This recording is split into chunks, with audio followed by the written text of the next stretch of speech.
Pues muy buenos días a todos. Bueno, soy Verónica del Río, directora en ORH, y lo primero de todo quiero agradeceros que os conectéis con nosotros a este webinar que hemos organizado desde ORH en colaboración con Atlante y que vamos a dedicar a abordar pues, un tema atractivo, necesario, pero sobre todo muy complejo de gestionar. Hablamos de la movilidad internacional de trabajadores. Cuando digo complejo, lo sabéis mejor que yo. Bueno, pues lo digo porque cada desplazamiento, dentro de la variedad de desplazamientos que hay, cualquiera de ellos, pues tiene detrás una gran maquinaria de gestión, ¿verdad? Hay que acoplar diferentes áreas, diferentes planos. Hablamos del ámbito legal, laboral, seguridad social, fiscal, compensación, pues yo no sé, hasta experiencia de empleado, también yo lo metería en este paquete. Pues un proceso de estos, la gestión de ellos, pues nos obliga, ¿no? Pues por un lado a coordinar normativas de diferentes países, nos obliga también a asegurar pues que cumplimos con todas las obligaciones empresariales que conllevan. Tenemos también, bueno, pues que preservar, que mantener esa coherencia interna de nuestras políticas, ¿verdad? Corporativas. Y cómo no, lo decía también y no nos podemos olvidar, ¿no? Tenemos que dar un buen servicio aportando seguridad y atractivo y un acompañamiento bueno a los empleados, a los profesionales que desplazamos. Bueno, pues la sesión de hoy, ¿qué queremos con ella? Pues queremos ayudaros a gestionar toda esta complejidad. Nos acompaña un experto como es Iván, voy a leer tu apellido para no equivocarme, Bumacrouta, espero haberlo dicho bien. Él es asesor senior en Atlanter y le hemos pedido a Iván, bueno, pues que os aporte una visión integral y sobre todo muy práctica, que os ayude pues a gestionar con éxito pues todos los engranajes que hoy permiten pues mover el talento por el mundo, lo voy a decir así, de bruto, permitidmelo, ¿no? Como os digo, nuestro objetivo es pues, ayudaros a gestionar esta complejidad, a que podáis anticipar todos los riesgos, asegurar que cumplís y hacéis las cosas bien, que yo creo que es vuestra máxima preocupación, y que ofrecéis un buen servicio y que cubrís las necesidades de vuestras empresas y también de vuestros profesionales. Mm, el webinar de hoy lo tenemos estructurado en dos bloques. Creo que es importante explicaros esto también. Vamos a tener un bloque principal que va a ser la ponencia de Iván. Él ha preparado pues, una charla de unos 45-50 minutos y nos ha permitido pues, reservar un segundo bloque, unos 10 minutos para atender vuestras preguntas. Él quiere también que sea una sesión más interactiva, ¿vale? Que podáis durante su sesión, pues si hay preguntas sobre lo que él está explicándoos, que podáis intervenir. Para ello tenemos habilitado el apartado de preguntas y respuestas de la plataforma y el chat, ¿vale? Yo voy a estar leyendo vuestras preguntas y a medida que las vayáis planteando, pues se las iré trasladando a Iván, ¿vale? Para que hagamos una sesión pues muy interactiva y que, oye, que resolvamos todas vuestras dudas, ¿vale? Y como os digo, también habrá un bloque final específico para que podáis consultarle todo lo que os preocupa sobre este tema. Solo comentaros una cosa más y es que, bueno, pues la sesión la estamos grabando y para que, bueno, pues para que en próximos días en un correo electrónico vais a recibir el vídeo íntegro de la sesión y también el PowerPoint que va a utilizar Iván en su exposición, ¿vale? Sabemos que es una herramienta muy útil para vosotros, que siempre nos preguntáis si vais a poder contar con ella y bueno, pues Iván nos ha dado permiso para enviárosla y que sepáis que en próximos días tendréis esos dos materiales de consulta adicional que confiamos que os ayuden, bueno, pues en esta gestión. Yo no quiero robarte más tiempo, Iván. Como digo, tenemos mucho tema y poco tiempo. Te hemos puesto un desafío importante sobre la mesa, así que no te robo un minuto más. Estamos deseando escucharte. Te agradezco muchísimo que compartas hoy esta sesión con nosotros y te cedo la palabra. Genial. Pues muchísimas gracias, Verónica, por tu introducción fantástica, la verdad. Me ha dejado muy poquito ya que decir. Y nada, únicamente muchísimas gracias a vosotros por contar con nosotros para este webinar. Y muchas gracias a todos los oyentes por dedicar este ratito de mañana ya casi tarde a revisar el mundo de la movilidad internacional. ¿Qué mundo, eh? Al final, como ha dicho Verónica, se aunan muchísimas disciplinas diferentes en un único paquete, que es la movilidad internacional. Y un poco el objetivo de este webinar es que todos tengamos una perspectiva más global de la movilidad internacional. Yo creo que en este sector, y me incluyo el primero, tenemos un mal endémico bastante importante que es la ultraespecialización. Al final, estoy seguro de que en la audiencia hay profesionales de los impuestos, de la seguridad social, quizá de la inmigración, aunque menos, y sobre todo a nivel laboral, de recursos humanos, sois muchísimos. Muchas veces tenemos la mala costumbre, yo creo, de centrarnos únicamente en nuestra parcela de la movilidad o del trabajo en el que somos expertos. Pero sí que me gustaría que tuviéramos una visión un poco más amplia de los desplazamientos, porque al fin y al cabo un desplazamiento es un paquete completo que comprende, a mí me gusta dividirlo en estos cuatro aspectos. Durante este primer bloque teórico vamos a ir revisando cada uno de ellos y vamos a ir dando ejemplos, sobre todo centrados en la normativa española, aunque por supuesto podéis hacer vuestras preguntas y sin ser un experto en todas las legislaciones del mundo, porque eso no es posible, por desgracia, pues intentaré hacer el mejor trabajo y responder todas vuestras preguntas. Como tenemos mucha información, ya sin más dilación vamos a entrar en materia y vamos a empezar por el bloque de la normativa migratoria. Cuando hablamos de movilidad, a mí dentro de la normativa migratoria me gusta discernir tres categorías muy separadas. Tenemos, por una parte, las contrataciones o actividades locales, los desplazamientos temporales y las visitas de turismo y negocio. ¿Qué entendemos por una contratación o por una actividad local? Bueno, pues aquí lo que tenemos que tener muy claro es que siempre van a implicar que se firme un contrato con la empresa de aquel país al que nos dirigimos. Os pongo un ejemplo muy sencillo. Si un trabajador británico es contratado por una firma española, se desplaza a España y firma un contrato con dicha firma en España, esto se considera una contratación local, aunque esta persona venga de otro país. Al final, aquí lo que siempre vamos a tener que verificar son los permisos de trabajo que sean aplicables a esa actividad, a ese sector, a esa remuneración, un poco la duración de este permiso, porque muchos de ellos están supeditados a la duración del contrato que se le ofrezca a la persona. Normalmente siempre vamos a tener que ofrecer un contrato para acceder a un permiso. Y es muy importante que tengamos en cuenta que las autorizaciones de trabajo, por norma general, y hay ligeras excepciones, únicamente habilitan a trabajar en ese país que las expide. Esto es importante en el ámbito comunitario sobre todo, porque muchas veces asumimos que por tener un permiso de trabajo en cierto país de la Unión Europea ya podemos automáticamente trabajar en otro. Esto no es así. Lo vamos a ver más adelante en detalle, pero es un punto súper importante que tenemos que tener claro. Pasando un poco a la perspectiva española, cuando se trata de contrataciones locales en España, de personas que por su nacionalidad necesitan un permiso de trabajo, hay dos grandes grupos que tenemos que diferenciar.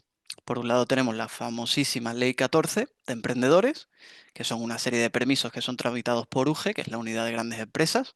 Este es un órgano especializado, digamos, que se ha hecho ad hoc para tramitar estas autorizaciones de residencia y únicamente estas, no tramitan ninguna más.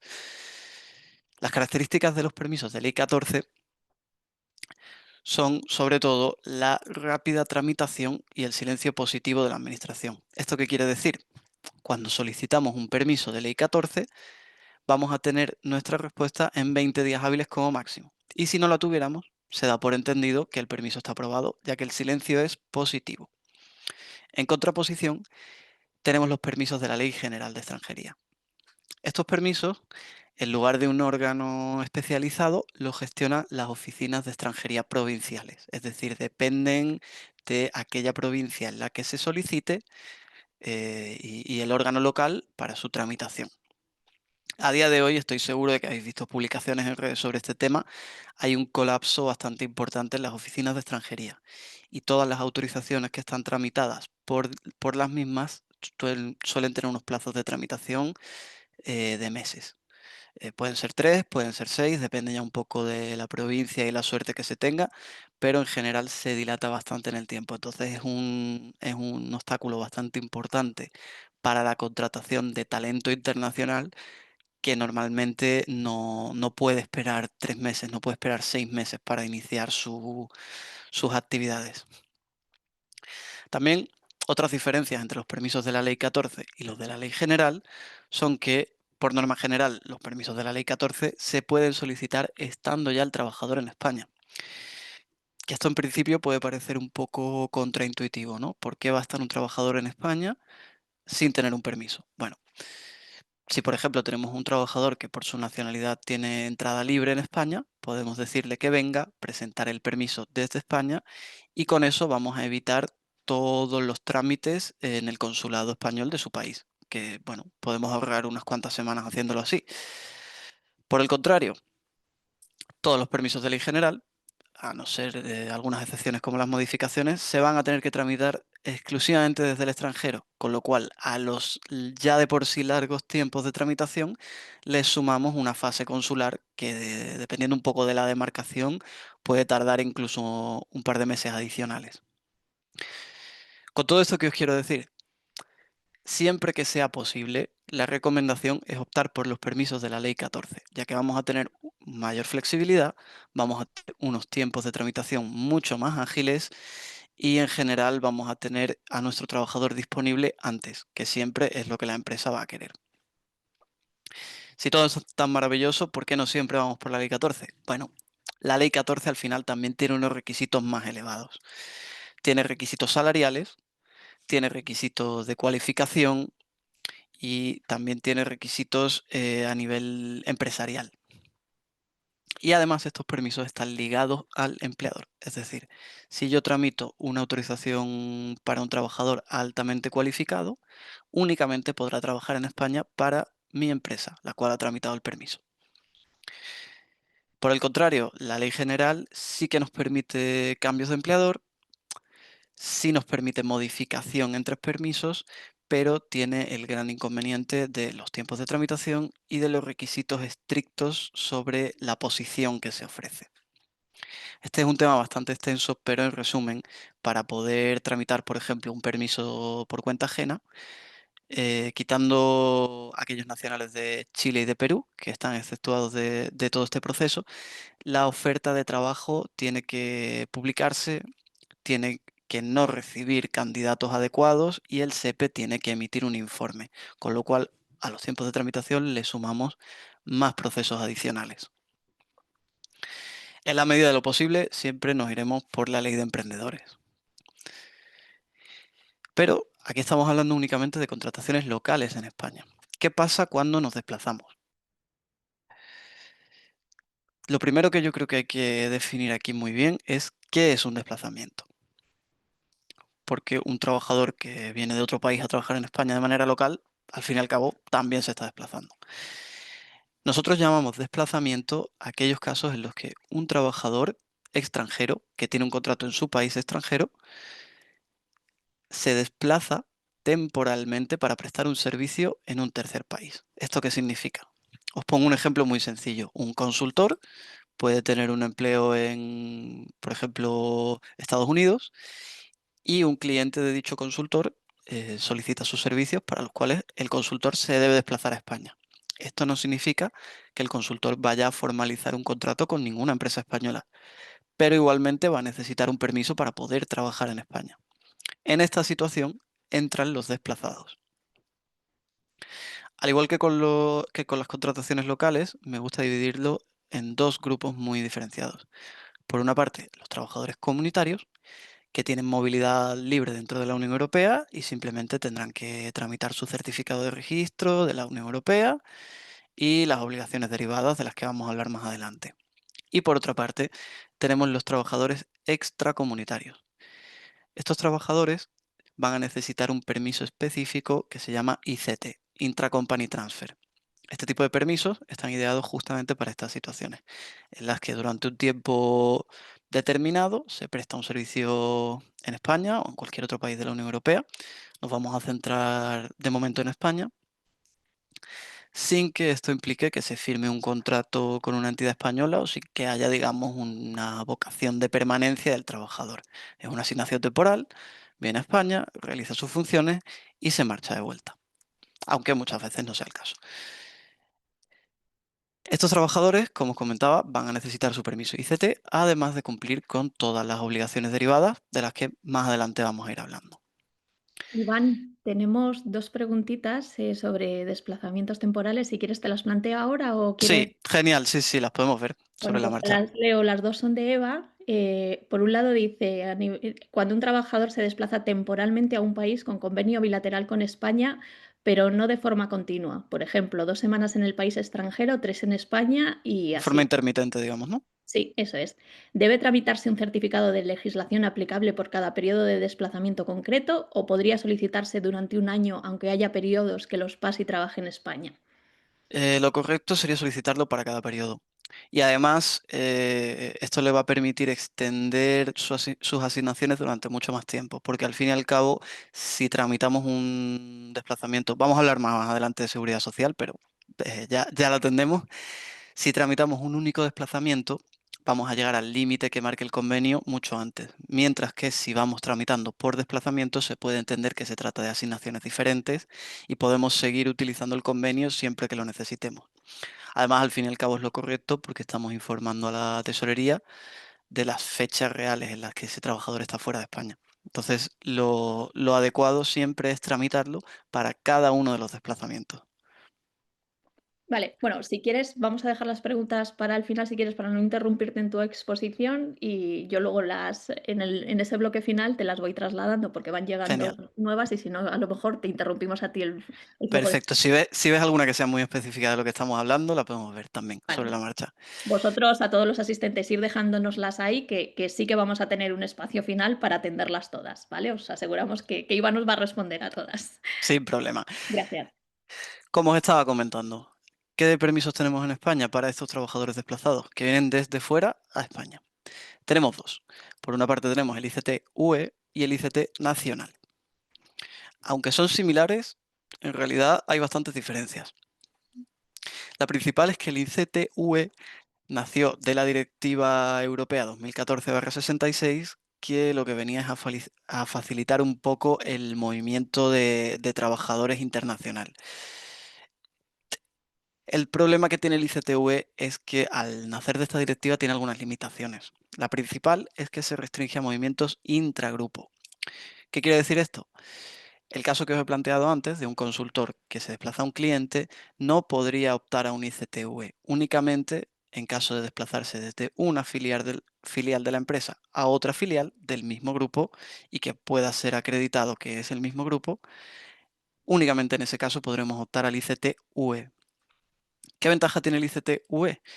Que es canjeable. ¿Qué quiere decir?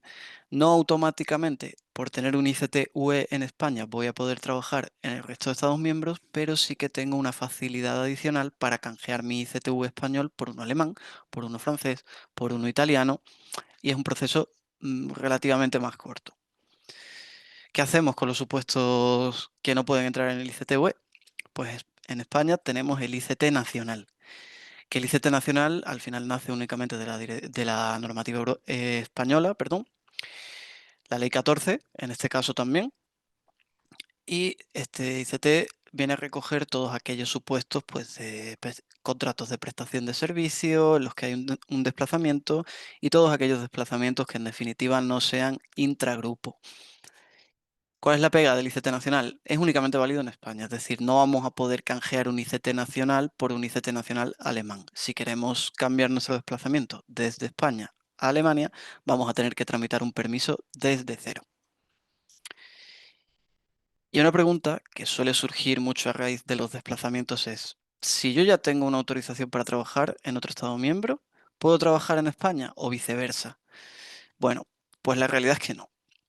Desde la publicación del nuevo reglamento de extranjería hace unos meses, todo este tipo de desplazamientos, sin importar la duración, y esto es muy importante porque a veces asumimos que porque sea una semana o dos no pasa nada, no es cierto. Todos ellos van a tener que solicitar un permiso de residencia en España, con excepción de autorización de trabajo, ya que la autorización de trabajo está concedida en el otro Estado miembro. La única excepción es la de la tarjeta azul. La tarjeta azul UE, emitida por otros Estados miembros, sí que permite a sus trabajadores desplazarse a España hasta un máximo de 90 días sin ningún trámite adicional. Simplemente con su tarjeta de residencia del país extranjero puede venir, puede trabajar durante 90 días y no tiene necesidad de pedir un visado. Todos los demás, sin sean larga duración, altamente cualificados, etcétera, siempre van a tener que pedir un permiso de residencia con excepción de autorización de trabajo. Y la última parte de la parte migratoria, digamos, serían las visitas de negocio o turismo. Aquí ya no consideraríamos un desplazamiento este tipo de viajes. ¿Por qué? Pues principalmente porque no hay trabajo efectivo, es decir, no se presta un servicio de ningún tipo en España. Podemos venir en una visita de negocios para tener reuniones con la junta directiva, para recibir algún tipo de formación, que no para impartirla, y para cuestiones de este tipo que no impliquen trabajo. Aquí está incluido el teletrabajo, es decir, no podemos venir por negocios o turismo y teletrabajar para nuestro empleador que está fuera de España. Esto no está permitido. Cumpliendo estas características, al final se van a regir simplemente por la nacionalidad del trabajador. Si necesitan un visado, tendrán que solicitarlo y si no, podrán entrar de manera libre en España. El siguiente bloque que tenemos es el de la legislación laboral. Aquí realmente la diferenciación es más amplia, ya que a todos los trabajadores locales que hemos comentado anteriormente, como es lógico, se le tendrá que aplicar la legislación laboral del país en el que estén contratados. Esto, pues yo creo que es bastante evidente, pero ¿qué pasa con los trabajadores desplazados? Si yo tengo un contrato en Francia, pero me desplazan a España, ¿qué legislación laboral se me aplica? ¿Qué festivos tengo? ¿Qué remuneración tengo que seguir? Eh, Cualquier condición adyacente al trabajo, ¿cuál va a ser? Bueno, pues aquí es donde entra la Directiva Europea 96/71, que en España se traspuso a través de la Ley 45. Cada país europeo ha traspuesto esta normativa de una manera diferente, pero en definitiva esta normativa lo que nos viene a decir es que los desplazamientos tienen que tener un carácter temporal, no debe haber una vocación de permanencia. Las condiciones se deben reflejar a través de una carta de asignación y sobre todo, y lo más importante, durante el desplazamiento se debe cumplir la normativa laboral del país de destino. ¿Qué quiere decir? Tenemos que pagarle el sueldo, tenemos que cumplir las condiciones laborales de descanso, de festivos, de cualquier otra particularidad que sea aplicable al convenio del territorio en el que se realiza la actividad. Si un trabajador español se desplaza a Alemania y en Alemania el convenio colectivo o el convenio de la empresa aplicable dicta que esta persona tiene que tener una remuneración mayor, en ese caso, durante toda la asignación se le tendrá que pagar la remuneración que dicta el convenio o la empresa alemana. ¿Esto quiere decir que tengamos que firmar un nuevo contrato? No. El contrato se mantiene igual, pero se le abona esa diferencia por todo el tiempo de asignación. Además, en España tenemos un proceso adicional que no todos los países han implantado o no lo han implantado de la misma manera, que son las famosas notificaciones de posted workers o notificaciones de trabajadores desplazados. En el caso de España, todos los desplazamientos que duren más de 8 días continuos o que sean algo recurrente van a tener que notificarse a la autoridad laboral.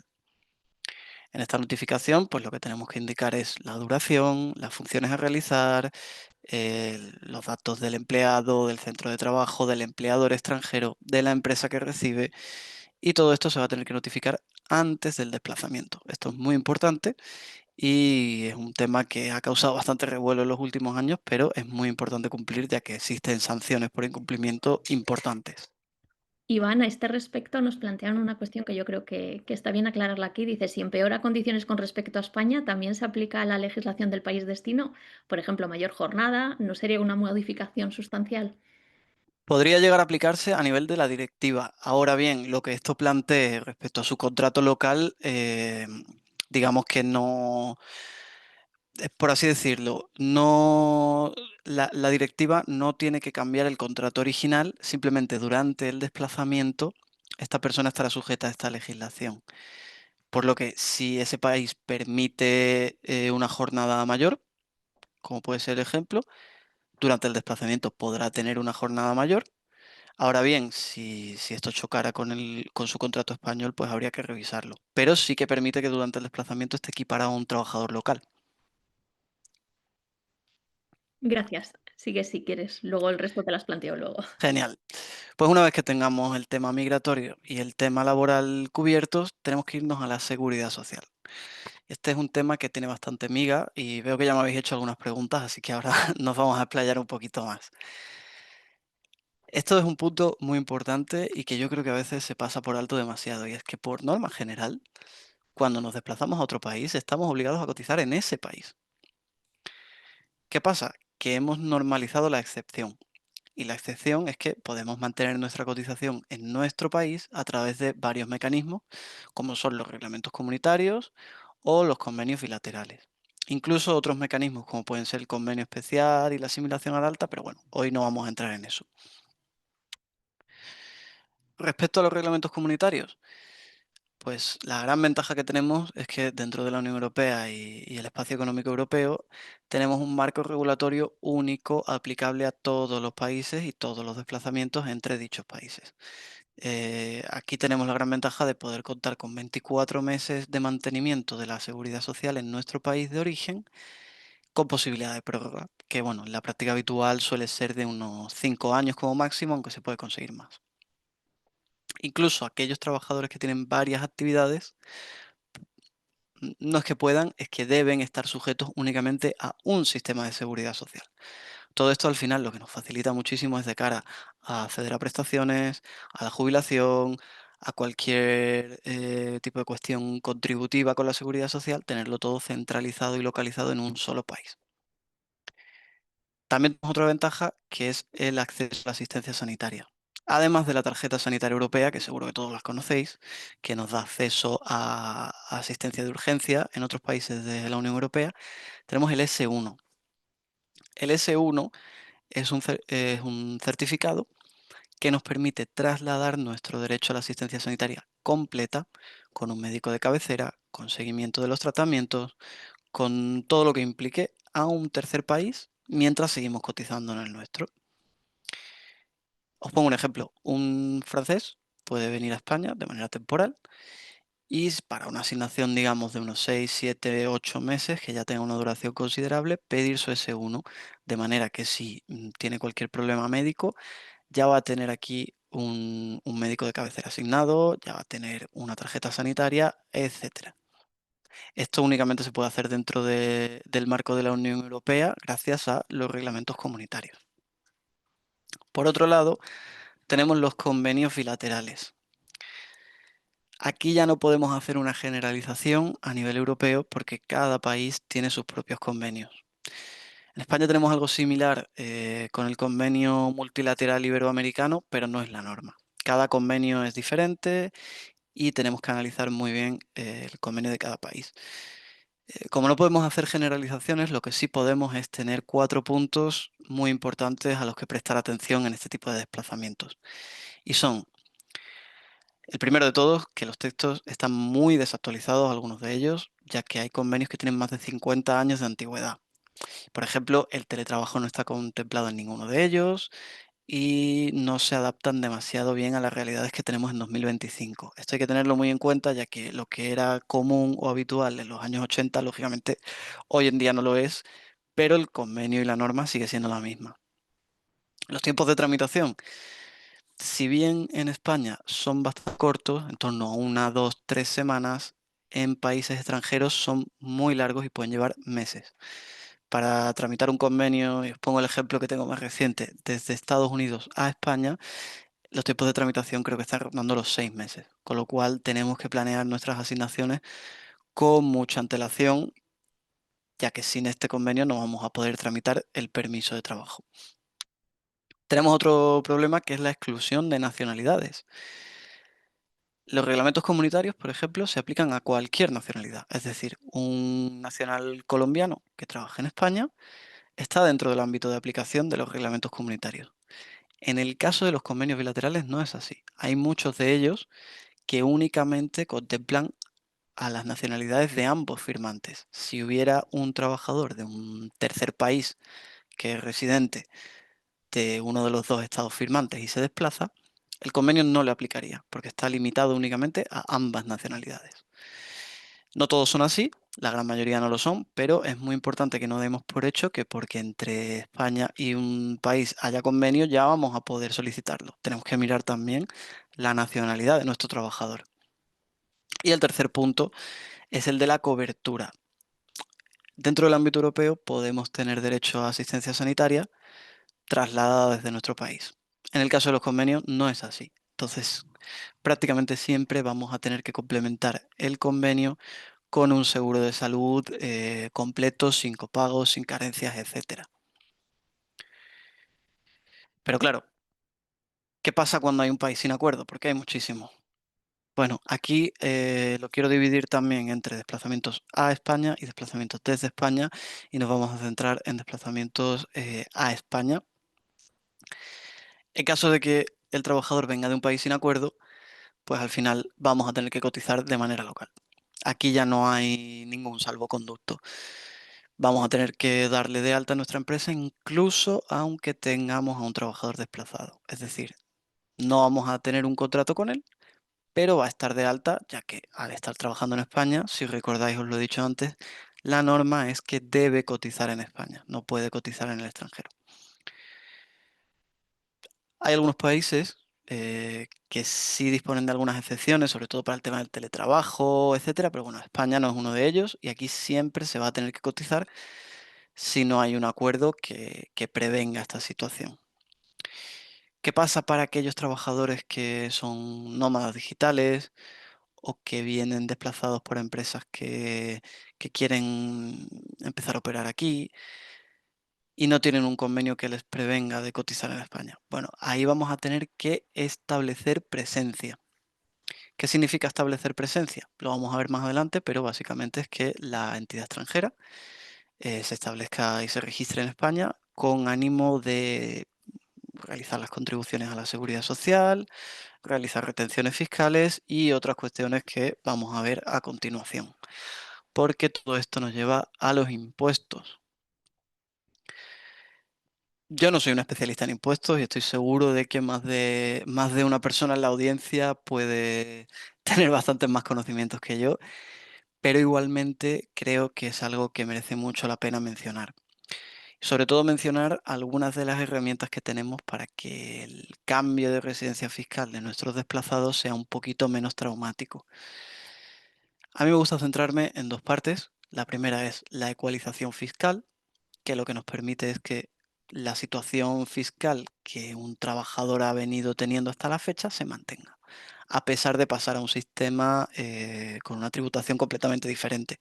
Se garantiza que se va a abonar la misma cantidad de impuestos sin importar el país de residencia fiscal. Después también es muy importante a la hora de hacer un análisis tener en cuenta todos los ingresos del trabajador, no solo los proporcionados por la empresa, ya que al fin y al cabo esta persona puede tener inversiones, puede tener viviendas de las que recibe rentas, puede tener todo tipo de ingresos en España que no estemos teniendo en cuenta porque son personales, pero sí son muy importantes a la hora de marcar, digamos, una hoja de ruta fiscal. A partir de aquí, es un trabajo súper especializado y en el que hay que tener en cuenta el país de destino, el país de origen, la duración de las asignaciones y en definitiva requiere un análisis muy, muy, muy en profundidad y no podemos generalizar mucho porque cada persona tiene una situación totalmente diferente. Pero sí son dos puntos que en general podemos aplicar para minimizar el impacto negativo en nuestros trabajadores desplazados. Hablamos de impuestos a la renta, impuestos personales, pero también tenemos que hablar de impuestos sobre beneficios, de impuestos a nivel de negocio. Y aquí, como os comentaba antes, en caso de establecer presencia en España, por ejemplo, vamos a tener un instrumento que nos permite pagar cotizaciones, realizar retenciones, etcétera, en caso de que sea necesario. ¿Cuáles son las maneras de establecer presencia que tiene una empresa en España sin irnos ya a montar una sucursal, digamos, plenamente operativa en España? Bueno, pues serían dos. La oficina de representación, que simplemente es un registro a efectos de cotizaciones y retención, pero que no opera en España de manera efectiva.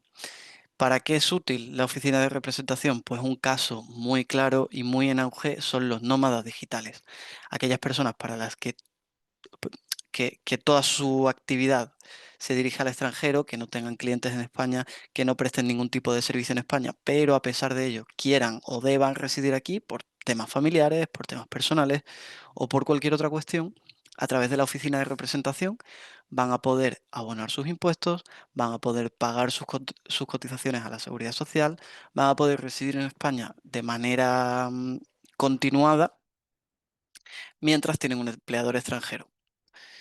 Por otra parte, tenemos los establecimientos permanentes. Este es un caso un poquito más complejo y que requiere más análisis, pero en resumidas cuentas, en este caso la empresa extranjera ya no solo necesita una figura formal para pagar cotizaciones o para contratar a alguien, sino que opera de manera real y tangible en el territorio español y por tanto paga impuestos sobre los beneficios de su operativa en España.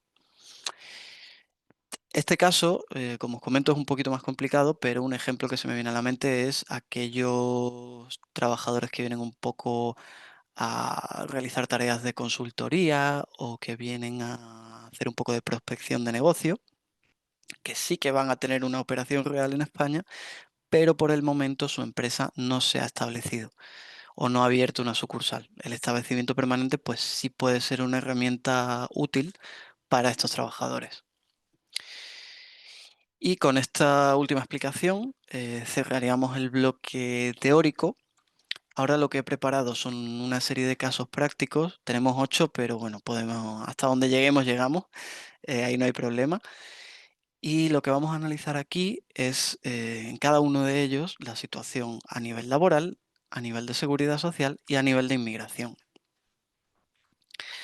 El primer caso práctico que hemos preparado es el de un trabajador alemán que acude a España en visita de negocios para reunirse con directivos de la filial española de su compañía y potenciales clientes. A nivel laboral, bueno, pues está claro que aquí no existe una prestación de servicio efectiva en España. Por tanto, como hemos comentado antes, al no existir prestación de servicio efectiva, no aplicamos la ley 45, no tenemos que notificar el desplazamiento y no hay que tener ningún tipo de consideración a nivel salarial o a nivel de condiciones de trabajo. Por la parte de la seguridad social, es obligatorio solicitar el certificado A1. Aunque no preste servicios en España, sí, porque al fin y al cabo se ha desplazado a otro país, digamos que dentro del ejercicio de sus funciones.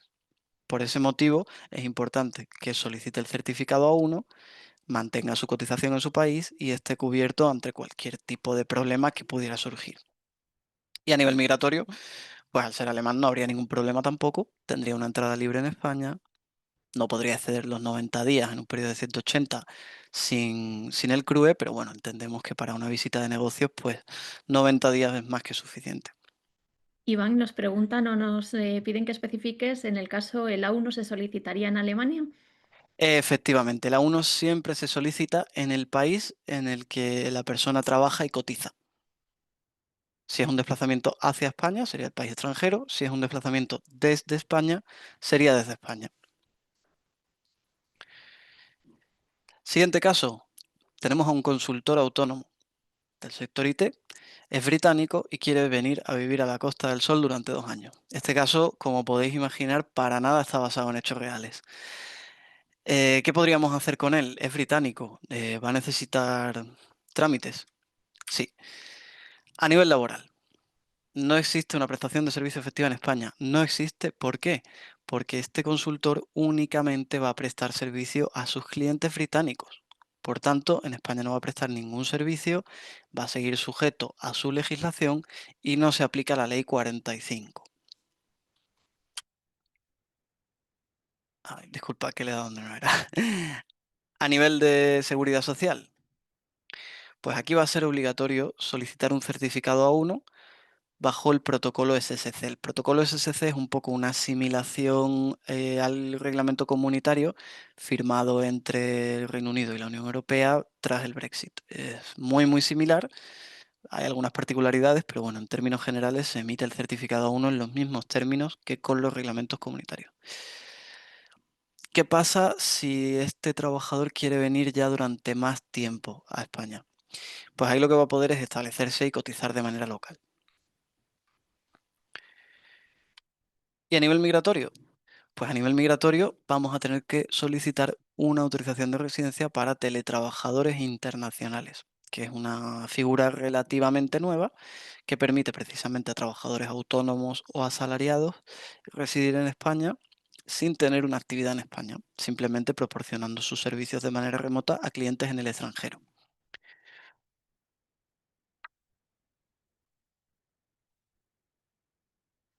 El siguiente caso que tenemos es un extracomunitario que tiene una residencia de larga duración en Francia, pero de manera más o menos habitual y recurrente presta servicios en España durante menos de 90 días.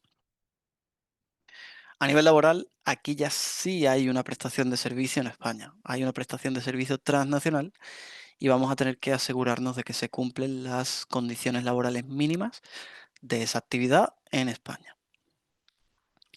A nivel de seguridad social, de nuevo, solicitamos un certificado A1. En este caso, al tratarse de desplazamientos recurrentes, podemos solicitar un artículo 13 para trabajadores multiestado. Gran diferencia con los convenios bilaterales que no lo permiten, como os he comentado antes. Aquí sí podemos solicitar un único periodo para una persona que se va trasladando de manera más o menos habitual. Y a nivel migratorio, pues como os he comentado antes, a pesar de tener una residencia de larga duración en Francia, vamos a tener que tramitar un permiso de residencia siempre. En este caso será el permiso de residencia con excepción de autorización de trabajo, que esto está regulado en el artículo 88 del nuevo reglamento de extranjería. Se tramita a través del consulado español en Francia y una vez que lo tenga, pues ya podrá desplazarse durante el periodo que cubra dicho visado. El siguiente caso que tenemos es el de un trabajador español que va a pasar un mes de vacaciones en Reino Unido y teletrabajará durante 2 semanas. Si os acordáis, antes os he comentado que en España esto no se permite. Bueno, en Reino Unido sí que se permite, pero con algunos peros. Y hago hincapié en esto porque al final es muy importante que nos fijemos en la legislación de cada país y no asumamos que cosas que podemos hacer en uno las podemos hacer en otro, porque como veis, cambia completamente. En el caso del Reino Unido, siempre y cuando no se preste ningún servicio a clientes o entidades británicas, va a poder teletrabajar durante sus vacaciones. A nivel de seguridad social, de nuevo, hay que pedir el certificado 1 y a nivel migratorio únicamente va a tener que solicitar el ETA en Reino Unido, que es el mismo trámite que se hace para entrar como turista, ya que en Reino Unido sí se permite a los turistas teletrabajar siempre y cuando no sea un desplazamiento únicamente con el objetivo de teletrabajar. Pero en caso de estar de vacaciones, sí que se permite. ¿Qué tal vamos de tiempo? Porque nos quedan unos pocos casos, no sé si... Vamos bien, como quieras. Si ¿Vamos quieres, bien? Genial, sí. tenemos un buen volumen de preguntas, que también muchas de ellas son casos concretos y casos prácticos, pero si quieres compartir alguno más, Vale, 5 estupendo. Pues vamos a compartir un par más y ya pasamos vale, al turno de preguntas para que hagamos este mismo ejercicio, pero con vuestros casos. exacto. Gracias. Estupendo. Este último caso, que sí que me parece también interesante, es un técnico de montaje que acude a Bélgica, en este caso desplazado por su empresa española. Aquí asumimos que este técnico de montaje es español o comunitario, con lo cual está desplazado, pero tiene nacionalidad de la Unión Europea. A nivel de normativa laboral, se aplica la directiva, con su correspondiente transposición en la ley laboral belga. ¿Esto qué quiere decir? Puede haber diferencias y seguramente las haya con la ley española, la ley 45/1999, porque dentro del marco de la directiva cada país hace una interpretación relativamente libre. A nivel de seguridad social, como siempre, tenemos que solicitar el certificado A1 bajo el artículo 13 en este caso. Y a nivel migratorio, en este caso, al ser español, no vamos a tener que tramitar un permiso de trabajo, pero sí que siempre y cuando el desplazamiento exceda los 90 días, vamos a tener que tramitar un registro. Este registro es similar al CRUE que todos conocemos en España, la famosa tarjetita verde que se le hace a los comunitarios. Y bueno, al fin y al cabo siempre lo único que hay que acreditar es, en la mayoría de países, que hay un contrato de prestación de servicio, que la persona pues durante X fechas va a estar residiendo allí, etcétera. Y por último, y este caso sí quería verlo, tengo algunos más, pero creo que vamos a dejar los míos aquí para que compartáis los vuestros. Este caso es muy particular porque tenemos un titular de Blue Card en Austria. Acude desplazado a España por su empresa a realizar trabajos de implementación, únicamente por 60 días en la sede de un cliente. Con lo cual, a nivel laboral, vamos a aplicar la ley 45 y vamos a notificar dicho desplazamiento, eso está claro.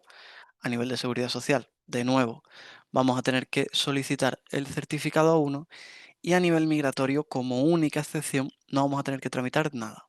Con su tarjeta azul podrá entrar en España y trabajar durante 60 días. 60 o 89. El límite se pone en los 90 días. A partir de aquí, ¿qué pasaría?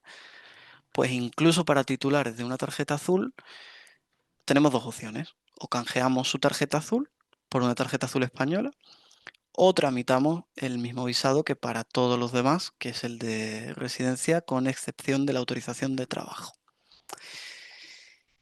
Y bueno, aquí sí que me gustaría ver los casos que habéis preparado. Tenemos algunos más, pero bueno, dejo esta pantalla para que lo tengamos así como más ordenadito. Pues muchas gracias, Iván. Yo os decía que Iván nos iba a aportar una visión integral y sobre todo muy, muy práctica y creo que pues no solo ha cumplido esa expectativa que yo os avanzaba, sino que la ha superado. Como te decía, tenemos bastantes preguntas, un buen volumen de ellas, muchas de ellas pues son casos concretos que yo creo que nos van a ayudar pues a repasar muchas de las cosas que tú ya nos has explicado, pues a aclarar matices también y sobre todo pues a consolidar, ¿no? Buena parte del conocimiento que nos has trasladado en esta sesión. Yo voy a ir haciéndolas por orden según han llegado también para seguir un poco, ¿no? Los bloques que tú has ido tratando, ¿vale? Estupendo. Venga, empezamos, que además como eres muy conciso y vas al grano, yo creo que nos va a dar tiempo a atenderlas todas. Vale, nos preguntan, cuando un empleado se desplaza temporalmente a otro país con convenio bilateral con España, se establece un límite de duración para mantener la aplicación de la legislación española, dice. La pregunta es, ¿cómo se computa ese límite? Por ejemplo, de 2 años, en el marco de desplazamientos temporales no continuados. Y nos pone un ejemplo, 4 desplazamientos a México de 6 meses cada uno en una ventana temporal de 4 años. ¿Se contarían como un solo desplazamiento inicial o cada uno iniciaría un cómputo individual? Vale, aquí la respuesta es una que doy más a menudo de lo que me gustaría y que sé que no es la que estáis esperando, pero depende. ¿Por qué depende?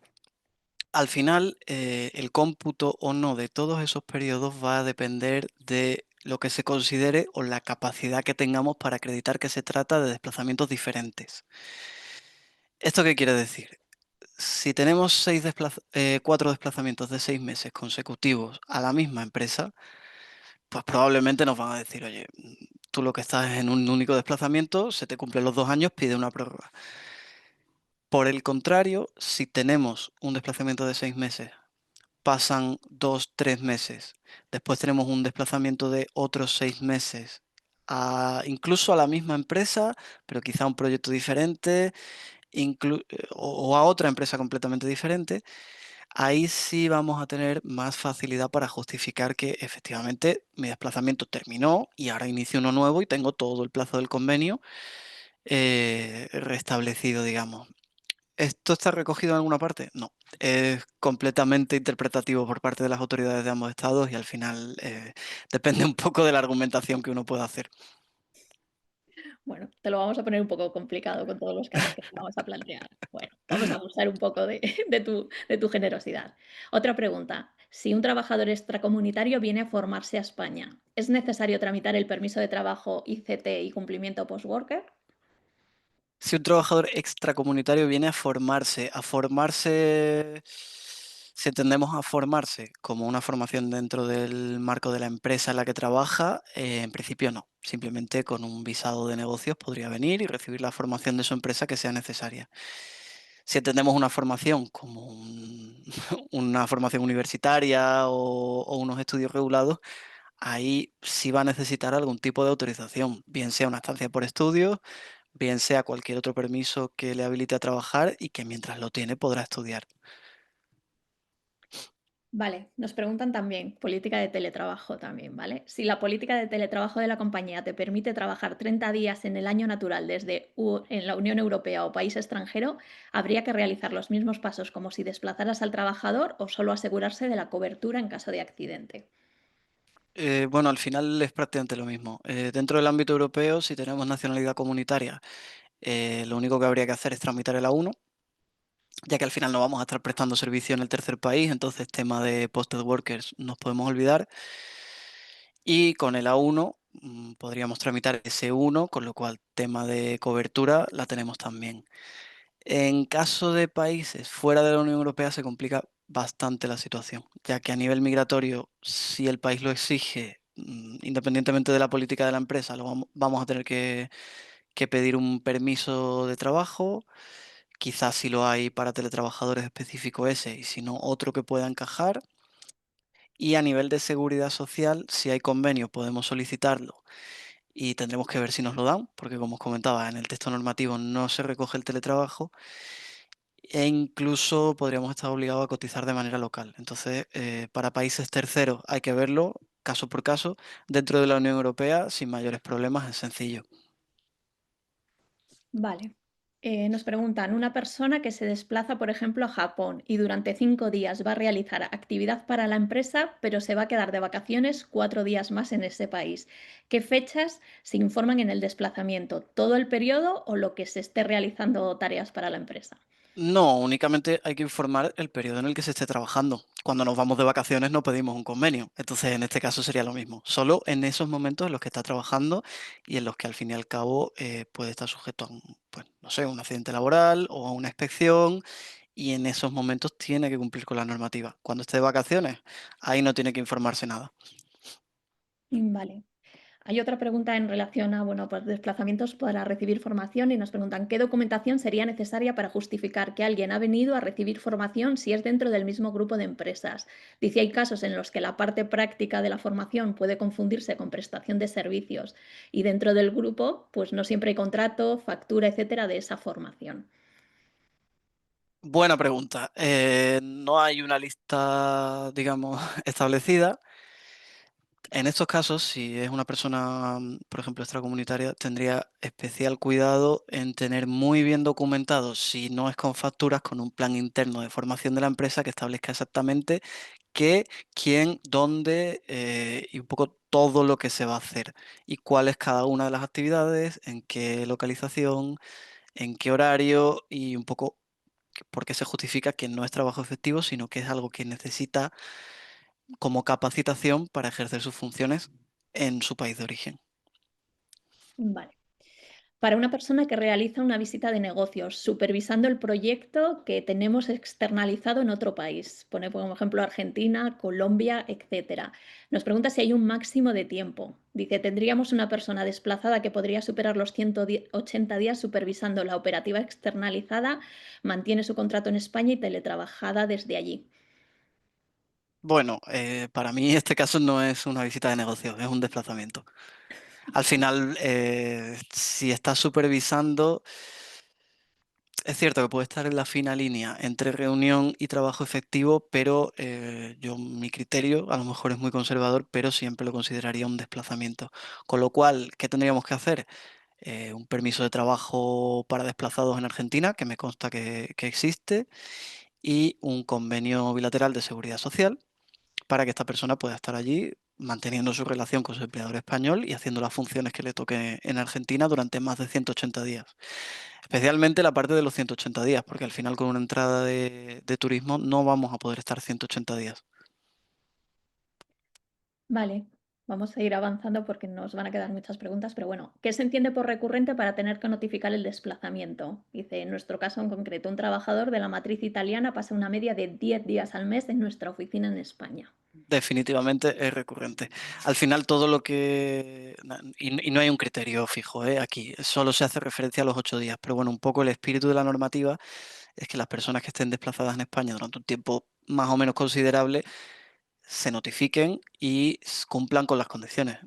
Por lo tanto, si esta persona pasa una media de 10 días, aunque no sean continuos, va a haber que notificar sí o sí.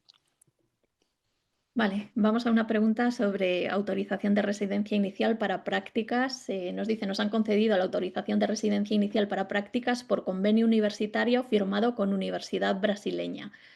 Especifica que es becario, ¿vale? De una persona con nacionalidad brasileña y nos hace tres preguntas. ¿Tiene que solicitar visado en su país, en Brasil? Parece ser, dice que hay una demanda alta y no consiguen cita. ¿Existe alguna alternativa? Me consta, sí. Que va a No, estar en España un máximo de 90 días o menos. no. Si ya tiene la autorización concedida y se ha pedido desde origen, siempre hay que pedir visado de entrada y es un problema enorme si esta persona llegara a entrar en España sin el visado porque no va a poder acudir a la cita de huellas. Bueno, que creo que has dicho menos de 90 días, o sea que cita de huellas no habría, pero igualmente siempre va a tener que entrar con su visado. Sé que en Brasil está complicado ahora mismo, me consta, pero bueno, el otro día conseguí sacar un par de citas, así que con, con paciencia se puede. ¿Y Paciencia y perseverancia, ¿no? sí, cuáles eran las otras dos preguntas? Sí, la siguiente que dice es, indican que debemos proceder al alta en seguridad social, pero según criterio técnico de la seguridad Correcto. social, excluía el alta al no percibir retribución desde España. Te preguntan si esto es correcto. Es parcialmente correcto. Para los alumnos de centros extranjeros, que entiendo que es el caso, es una universidad brasileña que tiene un convenio con una empresa española. Por favor, si no es así, aclarádmelo. Em, Estos alumnos no tendrán que, no se les tendrá que dar de alta según el criterio interpretativo publicado por la Tesorería de la Seguridad Social. En ese criterio interpretativo, lo que nos viene a decir es que la disposición adicional 52ª, si no me equivoco, lo digo de memoria, no se aplica a los alumnos de centros extranjeros que realicen prácticas en España. ¿De qué habla esta disposición adicional? Precisamente de la obligación de dar de alta a los alumnos en prácticas. Por tanto, no tenemos que darle de alta en prácticas. Vale, y nos pide también que les confirmes, dicen que como va a permanecer 3 meses en España, si es correcto que no es necesario obtener la tarjeta de identidad de extranjeros. No es tanto que no sea necesario, sino que no se concede. Si esta persona va a permanecer en menos de 3 meses, no se concede. Si va a permanecer más de 3 meses, sí que tendrá que ir a su cita de huellas y tramitar la tarjeta. Vale, nos preguntan también cómo podrían obtener un CRUE en el que se nos pide un S1 si el país de origen no lo está emitiendo. Y hablan de Francia. Es que Francia es complicado en temas de seguridad social. Con un seguro de salud completo, sin copago y sin carencia. Esa es la manera más rápida. ¿Francia debería emitirlo? Sí, 100%. Pero si se está dificultando demasiado y lo necesitáis antes, la solución sería un seguro de salud completo. Vale, nos preguntan también, es una empresa de construcción, dice que tienen necesidad de contratar trabajadores internacionales y para desplazarlos posteriormente a diferentes proyectos fuera de España. ¿Qué países fuera de la Unión Europea tienen más facilidad para adquirir los permisos de trabajo con el procedimiento de permiso por cuenta ajena? Dice si son Chile y Perú, si tienen más facilidad para los procesos de extranjería. Ahí la verdad que me pilláis un poco. No, no, con Chile. Perdón, para traerlos desde allí. Sí, Vale, trabajar. vale, perdón. Lo había entendido como los permisos de cuenta ajena de esos países. Vale, sí, Chile y Perú. Chile y Perú sobre todo porque vais a poder contratarlos sin necesidad de publicar la oferta de trabajo en el SEPE ni pasar por situación nacional de empleo. En el sector de la construcción, hasta donde yo sé, no está dentro de las ocupaciones de las actividades de difícil ocupación, por lo que sería un poco complicado para cualquier otro país, pero con Chile y Perú sí podéis hacer el proceso directo, por así decir.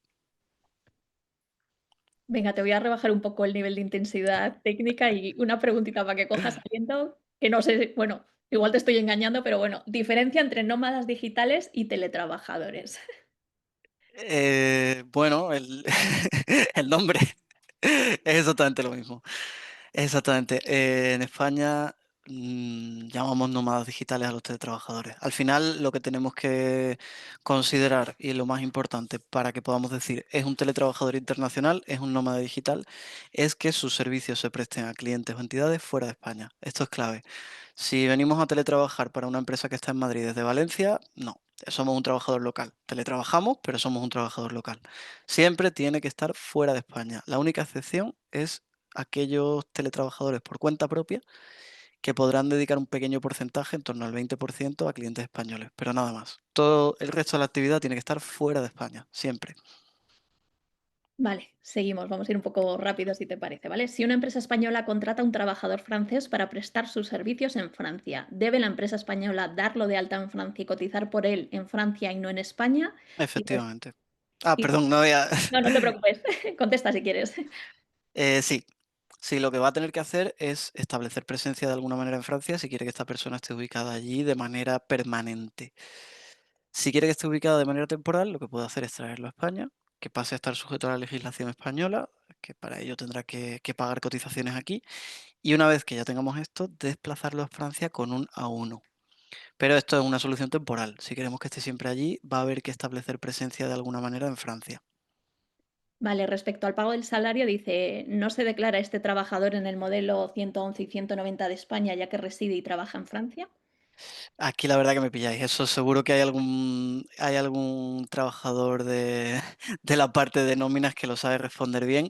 Lo que sí os puedo decir es que en este tipo de casos la nómina la abona la entidad francesa directamente. Si tiene un contrato con la entidad española, lo que se suele hacer es un shadow payroll en el que aparece una nómina a cero.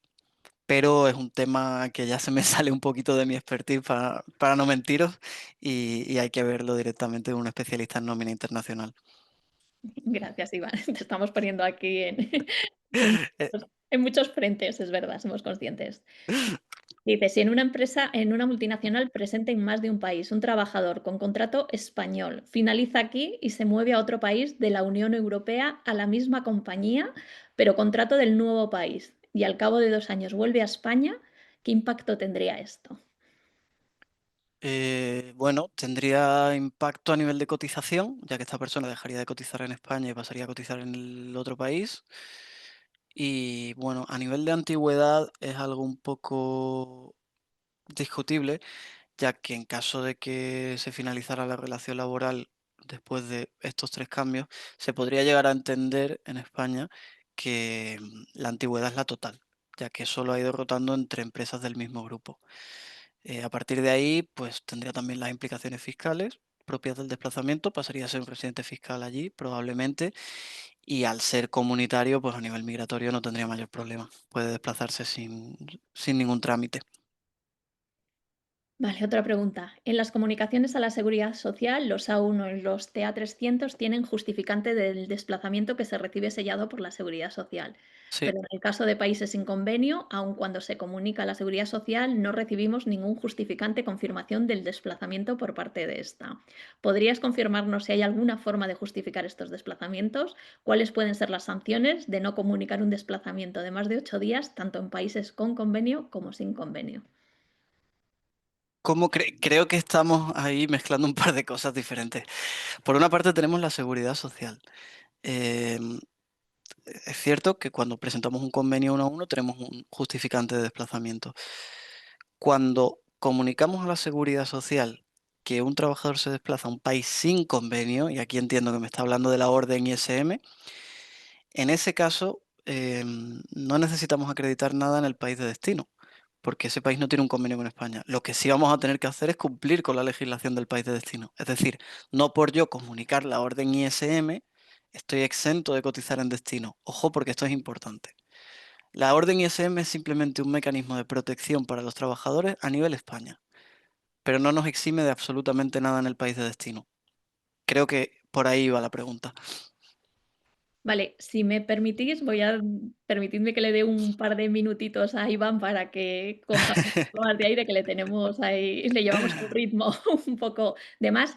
Para nosotros es súper importante medir vuestra satisfacción con este webinar, tanto para Atlanter, que ya habéis visto que ha preparado esta sesión con mucho mimo y con mucha voluntad de seros de utilidad. Entonces, os voy a lanzar un breve cuestionario de satisfacción. Son 4 preguntitas que os agradecemos muchísimo que contestéis y ahora seguimos con Iván con el resto de preguntas que nos habéis dejado. Si podéis, por favor, contestarlas. A mí me ha salido también, yo me voy a dar un 10, creo. Venga.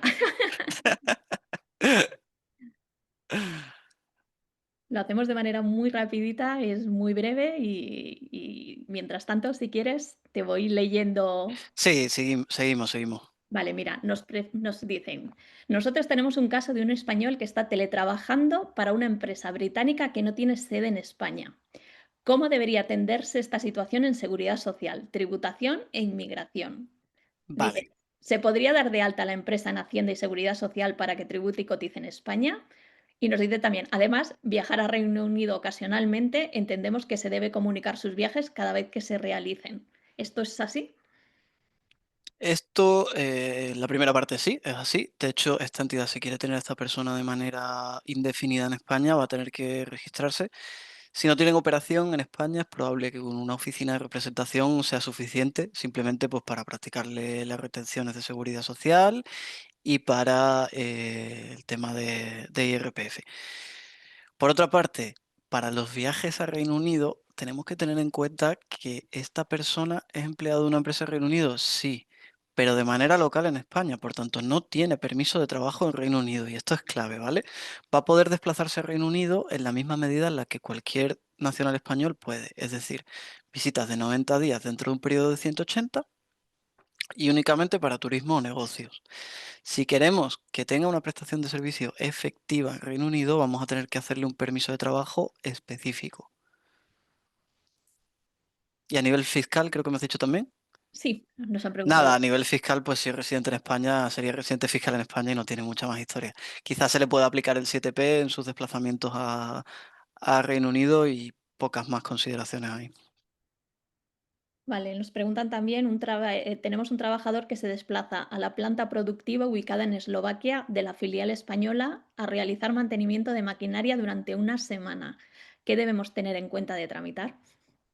Pues debemos tener en cuenta, lo primero, que cumpla las condiciones laborales allí y sobre todo en tareas de mantenimiento es muy importante no quedarnos solo en lo económico, no solo el sueldo, porque probablemente el sueldo lo tenga cubierto. No sé cómo están las cosas en Eslovaquia, pero bueno, yo diría que sí. Pero también tenemos que tener en cuenta que quizá el convenio de mantenimiento en Eslovaquia no permita que una persona trabaje más de 4 horas seguidas o que, no sé, tenga que tener una pausa para el bocata. Parecen tonterías, pero todo esto hay que cumplirlo y es muy importante, porque ante una inspección, si detectaran que no se ha cumplido cualquier condición que un trabajador local tiene que tener, pueden imponer sanciones. Entonces, eso sería muy importante. Para una semana probablemente no haga falta ningún tipo de registro local, como el CRUE, simplemente presentar uno a uno, revisar si hace falta o no, presentar la notificación, pero al margen de que haga falta eso, siempre cumplir la ley eslovaca laboral. Vale, bueno, ya vamos a ir terminando porque tampoco queremos robaros más tiempo del que inicialmente os pedimos. Os agradecemos a todos que sigáis aquí conectados y bueno, vamos a terminar un par de preguntillas si quieres más. Dice, sobre el supuesto que has comentado antes de posibilidad de prestar servicios en teletrabajo 30 días dentro de la Unión Europea, nos preguntan si sería de aplicación el artículo 7P del IRPF. Sin ser un experto en fiscalidad, no, porque no hay una prestación bueno, yo creo que es dudoso, ¿eh? Cuanto menos, la verdad, porque al final el artículo 7P, si yo no estoy muy equivocado, lo que te viene a exigir es que el desplazamiento sea por motivos laborales y un teletrabajo igual es difícilmente justificable. Pero como os digo, no soy experto en fiscalidad tampoco y, y ahí no me voy a mojar demasiado, la verdad. Tenemos una pregunta sobre ley de blanqueo de capitales. No sé si... Ostras. Bueno, esta la tomamos nota y ya Sí, valoramos si hay algún otro compañero que os la pueda trasladar. ¿Te parece? Para no... sí, mejor ahí yo poco puedo aportar ahí, la verdad. Bueno, venga, te planteo una última pregunta y damos por finalizada la Genial. sesión. nos comprometemos a revisar muy bien todas las preguntas, porque seguramente a mí se me haya escapado alguna, y también a valorar también con el feedback que nos habéis dado, bueno, pues si tenemos que ampliar y hacer más sesiones con Iván sobre esta materia, ¿vale? Nos dice, ¿hay algún espacio en el que podamos revisar qué tenemos que cumplir en cada país destino en los desplazamientos dentro de la orden ISM? Vale, aquí hay una cosa en la que me gustaría hacer muchísimo hincapié. La orden ISM solo es una normativa española, no es un reglamento de coordinación de sistemas de seguridad social como los europeos o como los convenios bilaterales. Entonces, en un desplazamiento a un país sin convenio, que son los que quedan dentro de la orden ISM, la orden ISM, perfecto, mantenemos la cotización del trabajador, pero vamos a tener que ver qué es lo que tenemos que hacer allí en destino, porque muy probablemente vamos a tener que pagar cotizaciones a la seguridad social, vamos a tener que hacer un permiso de trabajo que suele ser un permiso que implica contratación local allí, por una entidad del país. Muy pocos países permiten los desplazamientos sin cotización local y sin haber un convenio. O sea, esto es importante. Y luego a nivel laboral, pues como el trabajador va a estar con toda probabilidad contratado localmente, pues va a tener que cumplir la normativa local del país, ¿vale? Pero es muy, muy, muy importante que no confundamos legislación española, que es la orden ISM, con legislación extranjera, que es la legislación migratoria de seguridad social y laboral del país al que nos desplazamos. No hay coordinación, no hay acuerdo, por tanto, es totalmente independiente lo que hagamos en ambos países. Pues muchas gracias, Iván. Vamos a dar ya por finalizada la sesión porque me imagino que todos tendréis compromisos mándoos a la puerta y especialmente, pues Iván, ha sido muy intensa tu intervención y te queremos, bueno, yo por parte de ORH y por parte de todos los asistentes que me consta que nos están trasladando las felicitaciones por esta sesión, pues nuestro más enorme agradecimiento por todo lo que nos has compartido. Recordaros a todos que en próximos días vais a recibir por correo electrónico el vídeo completo de la sesión y también el PowerPoint que ha utilizado Iván. Nos da permiso para que os lo hagamos llegar. Y simplemente pues deciros también que tanto el equipo de ORH como el equipo de Atlante y de Iván estamos a vuestra completa disposición. Cualquier duda, cualquier comentario, cualquier sugerencia para que volvamos a plantear nuevos webinars que os interese que abordemos, los temas que queráis, pues somos todo oídos para escucharos y para poder ayudaros en la gestión de un tema pues que como yo decía, es muy complejo, va cambiando también y entendemos que tenéis una preocupación enorme por hacerlo bien y por dar el mejor servicio a vuestras empresas y a vuestros empleados. Muchísimas gracias a todos. Gracias, Iván, a ti Mm. especialmente, y nos vemos en el siguiente webinar con Atlanter. Muchas gracias a todos. Buenas tardes. Gracias.